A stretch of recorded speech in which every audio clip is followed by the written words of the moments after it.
18th question करते हैं। 18वां question Iswaran the story teller का क्वेश्चन है, what did Iswaran come across about the burial ground one day. कब्रिस्तान में एक दिन ईश्वरन को क्या मिला।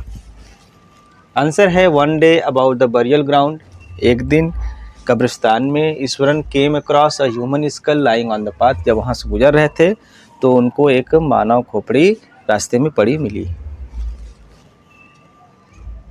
19वां क्वेश्चन है, how did Eswaran describe the woman ghost.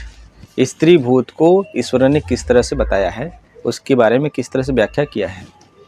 Answer है, he said that the ghost of woman appeared off and on at midnight during the full moon. Full moon का मतलब होता है पूर्णिमा, ऑफ एंड ऑन का मतलब होता है यदा कदा। अपीयर्ड यानी प्रतीत होता है, दिखाई देता है। तो उन्होंने कहा कि एक स्त्री का भूत पूर्णिमा की रात को यदा कदा ही दिखाई देता है, प्रतीत होता है।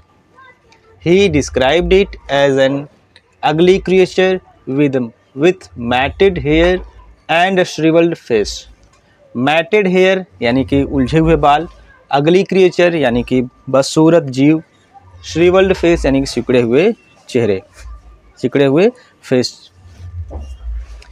तो उन्होंने इसके बारे में किस तरह बताया, उसको एक बदसूरत जीव कहा कि उसके बाल कैसे थे, उलझे हुए बाल थे, और उसका चेहरा कैसा था, श्रीवल्ड था, यानी कि सिकुड़ा हुआ चेहरा था उसका।